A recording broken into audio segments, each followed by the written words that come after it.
किंतु फिर भी एक प्रयास करने का मुझे अवसर मिला है, उस संदर्भ में कुछ चेष्टा करता हूँ। मैंने इसका प्रभाव, भारतीय संस्कृति का बौद्ध धर्म पर क्या प्रभाव है,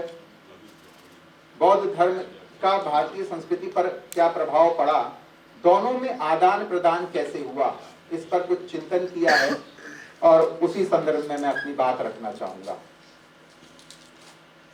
यद्यपि सारी जो चर्चाएं हो रही हैं वो कहीं ना कहीं सभी धर्म दर्शन पर लागू होती है, किंतु फिर भी मुझे लगता है कि बौद्ध दर्शन की, बौद्ध धर्म की वो अपनी एक विशिष्टता थी, जिसके कारण वह उस लक्ष्य को प्राप्त कर सके और उस भीड़ में भी उन्होंने अपना जो स्थान बनाया है कि जो बात हमारे सभी वरिष्ठ मनीषी यहाँ पर कह रहे हैं कि 2500 वर्ष बाद भी, कहने में थोड़ा संकोच हो रहा है, लेकिन भगवान बुद्ध को जहाँ शंका हो रही थी वहाँ 2500 वर्ष बाद भी वो चीज आज हमारे सम्मुख है और न केवल उपस्थित है, अपितु उसकी एक बहुत बड़ी भूमिका भारत के साथ साथ विदेशों पर भी हमें पूर्ण रूप से दिख रहा है। और यदि कहीं बात होती है तो आज हमारे राजनेता भी जाकर के बुद्धम शरणम गच्छामि की बात करते हैं और अपनी बात की शुरुआत भी इसी बड़ी नीतिपरक चर्चा से प्रारंभ करते हैं। सर्वप्रथम जो समस्या थी उस समय भारतीय संदर्भ में कि धर्म की जो व्यापक परिभाषा थी, उस व्यापक परिभाषा को कहीं ना कहीं संकुचित करते हुए एलीट क्लास, कुछ तथाकथित लोगों के बीच ही वो बात घूमती रही और लोगों ने समझ लिया कि नहीं, ये तो सिर्फ हमारी ही चीज है। लेकिन भगवान बुद्ध ने कहा नहीं, जो चीज मेरी है वो सबकी होनी चाहिए और जो किसी की नहीं है वो मेरी भी नहीं हो सकती है।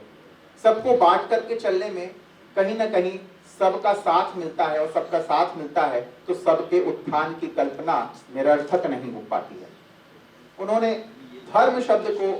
बढ़िया प्रतिपादित किया और प्रतिपादन क्या किया, उसको आचरण में उस रूप में लाए, क्योंकि धार्यति थी धर्म,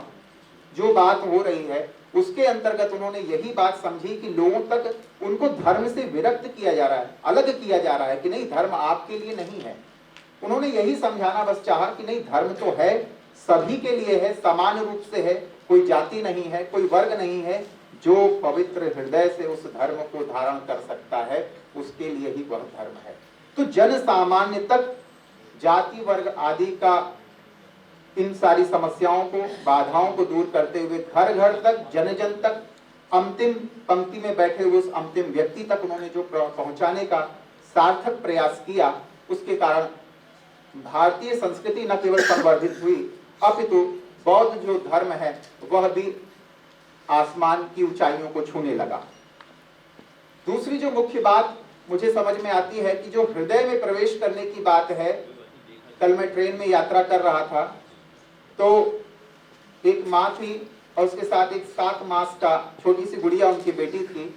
अब रात के 2 बजे अचानक मेरी नींद खुली ट्रेन में और मैंने देखा कि वो वार्तालाप हो रहा है, माँ बेटी वार्तालाप कर रही हैं। तो अब माँ तो BHU में पोस्टेड है, लेकिन बेटी तो बेचारी भी बोलना भी नहीं सीख पाई है, समझने की चेष्टा कर रही है। तो माँ उससे इस तरह से उसी की भाषा में बात कर रही है। भगवान बुद्ध ने मात्र इतना ही किया कि हम भाषा के उस जकड़न में कहीं किसी चीज को जो सबके द्वारा भोगने योग्य है, जिसका हिस्सा सबको प्राप्त होना चाहिए, भाषा के कहीं दायरे में, भाषा की जकड़न में कहीं उस कारण से हम दूसरों को वंचित तो नहीं कर रहे हैं। इस बात का जब उन्होंने विचार किया तो भगवान महावीर की जहां हम चर्चा समझते हैं, उनके उपदेशों की बात करते हैं, उसी प्रकार भगवान बुद्ध ने भी जन सामान्य की तत्कालीन जो जन प्रचलित भाषा थी उसमें ही उस बात को रखने का सबसे महत्वपूर्ण कार्य किया। और जब उस बात को, लोगों की बात को, लोगों के ही, अब आजकल हम लोग देखते हैं राजनेताओं का क्या प्रचलन होता है कि वो आते हैं और वो वहीं की लोकल की भाषा में, बंगाल गए तो बंगाली में 2-4 लाइनें, बनारस आए तो बनारस की 2-4 पंक्तियां, 2-4 प्रचलित शब्द उनका प्रयोग करके ये दिखाने का प्रयास करते हैं कि नहीं, कहीं ना कहीं हम भी आपकी संस्कृति का उतना ही सम्मान करते हैं जितना आप सम्मान कर पा रहे हैं। तो वैसी ही बात ये कहीं ना कहीं प्राचीन काल से इस बात को समझा गया।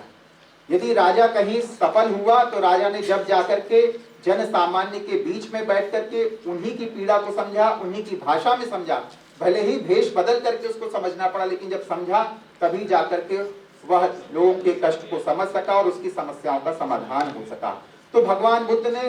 पाली जो समय की जन प्रचलित भाषा थी, या जिसे हम भाषा विज्ञान की दृष्टि से देखना चाहें तो प्राकृत का ही एक प्रकार था, उस भाषा में उन्होंने जन सामान्य को वो बात समझाई और बड़े सरल शब्दों में सहज छोटे छोटे सुंदर उदाहरणों से उनके लौकिक दिनचर्या में घटने वाली घटनाओं के माध्यम से उनको वो बात अवगत कराई और लोगों के हृदय में वो बात अंकित हो गई। तीसरी जो बात मुझे महत्वपूर्ण समझ में आई, जिसके विषय में आदरणीय अध्यक्ष महोदय से मुझे अनायास ही समाधान मिल गया विगत दिनों में, उन्होंने कहा कि जब कोई भगवान बुद्ध के पास प्रश्न करने आता था, क्योंकि भारतीय लोग हैं, वो किसी न किसी पूर्व मान्यता को मान रहे हैं और जब मान्यता को स्वीकार कर रहे हैं तो उनकी अपनी एक पर्टिकुलर धारणा है। उस धारणा के सहित जब कोई व्यक्ति है तो वो किसी नई बात को सुनने पर तुरंत उसमें तर्क जरूर लगाएगा। तर्क की जैसे ही स्थापना होगी उसके साथ ही उसमें प्रश्न उपस्थित होंगे और प्रश्नों का जब उत्तर नहीं मिलता है तो व्यक्ति कहीं ना कहीं दोलायमान स्थिति में आ जाता है। वो किसको सत्य माने, किसको असत्य माने, किसको स्वीकार करे, किसको नकार दे। ऐसी स्थिति में जिन प्रश्नों का बहुत औचित्य था उनका तो उत्तर भगवान बुद्ध ने दिया, लेकिन जिन प्रश्नों का मुक्ति से, मानसिक शांति से कोई दूर दूर तक संबंध नहीं था, या जिनसे या यूं कहा जा सकता है कि हमें विवाद की स्थिति उत्पन्न होते हुए दिख रही थी, भगवान बुद्ध ने तब वहां पर अनिर्वचनीयता के सिद्धांत का प्रतिपादन किया और कहा कि इन व्यर्थ के प्रश्नों में पढ़ने से हमारी अपनी ही जो अंतरंग की भावना है वो प्रभावित होती है। क्योंकि यदि मन दृढ़ हो तो कोई व्यक्ति चार बातें भी सुना के चला जाएगा, कोई बात नहीं, हम मुस्कुराते रहे, लेकिन मन में यदि दृढ़ता नहीं हो तो किसी की मुस्कुराहट से भी हमारा हृदय छलनी छलनी हो जाता है। तो भगवान बुद्ध ने अनिर्वचनीयता के सिद्धांत से बहुत सारे जो विवादित प्रश्न थे उनको दरकिनार कर दिया। बोले अपनी साधना में लगे रहें, अपने आचार विचार पर विचार करते रहें, अन्य जगह ध्यान देने की उतनी आवश्यकता नहीं है जो यहां समझने के लिए इस समय अपेक्षित है। एक मुख्य बात जो विवाद के संबंध में आती थी कि जैसा कि अभी उल्लेख किया पूर्व आदरणीय वक्ताओं ने कि उन्होंने पहले 6 वर्ष भगवान बुद्ध ने दीक्षा लेकर के आराड़ कलाम जी के सानिध्य में और तपस्या आदि किया और शरीर को एकदम लकड़ी हड्डी हड्डी दिखने लगी, मांस का एकदम परत दिखती थी। आप कभी, मैं अभी श्रीलंका जाना हुआ तो मैंने देखा भगवान बुद्ध की वो प्रतिमा, उस तरह का आकार प्रकार चित्रांकन मंदिरों के बाहर, बुद्ध मंदिर के बाहर भगवान बुद्ध का वो एकदम जो प्रगाढ़ रूप से उन्होंने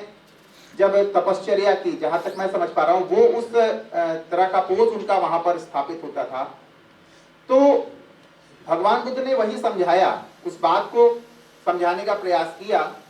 और जो कि जैन धर्म दर्शन में भी बात बड़ी मुख्य रूप से आती है, शक्तितः तप और शक्तितः त्याग। जितनी शक्ति है हर व्यक्ति की अपनी अपनी क्षमता है, खाने की क्षमता है, पचाने की क्षमता है, क्रिया करने की क्षमता है, प्रतिक्रिया करने की भी अपनी एक क्षमता सीमा है हर व्यक्ति की। तो उन्होंने कहा कि अतिरेक में न पड़ो। अतिरेक का तात्पर्य यहाँ यह भी समझ सकते हैं कि व्यक्तिगत हम अतिरेक ले सकते हैं कि हमारे लिए व्यक्तिगत रूप में कितना संयम धारण करना अतिरेक की कोटि के आसपास आ सकता है। जैसे ही वो अतिरेक की कोटि में आने लगे तो आप उससे वंचित। क्यों? अब उसके पीछे की जो जैन दर्शन की धारणा है वो भी कहीं ना कहीं मैं समझता हूँ बौद्ध धर्म और दर्शन की जो धारणा है उससे, या भारतीय संस्कृति की जो धारा है उससे मेल खा रही है। क्योंकि उनका उद्देश्य इतना है कि उपवास तो करने बैठ गए, हम तपस्या कर रहे हैं, कोई नियम ले लिया, संयम धारण कर लिया, लेकिन उसका निर्विकल्प रूप से पालन नहीं कर पा रहे हैं, तो एकदम से अतिरेक की ओर ना जाएं और कोशिश रहे, क्योंकि हमारी एक अपनी शरीर की या मानसिक तौर पे जो क्षमता है उस पर विचार करते हुए स्वयं ही हमें विचार करना है कि हम कितना किस विषय में नियम संयम में आगे बढ़ सकते हैं। तो अतिरेक का जो सिद्धांत है उसने व्यक्ति के मन में, न केवल मन में अपितु वचन के साथ साथ जो तन है उसमें भी सहजता की ओर गमन करने का जो प्रयास प्रारंभ किया, उससे हर व्यक्ति को, अब जो महत्वपूर्ण बात मैं आपको ध्यान दिलाना चाह रहा हूं, आपको सब बातें पता है, हर व्यक्ति को ये एहसास दिलाया कि ऐसा नहीं कि यदि मैं उस व्यक्ति की तरह फलानी क्रिया नहीं कर पा रहा हूं, उसकी तरह आचरण नहीं कर पा रहा हूं तो मैं कोई अपराधी हो गया हूं। भगवान बुद्ध ने मात्र यही विश्वास, आत्मविश्वास उत्पन्न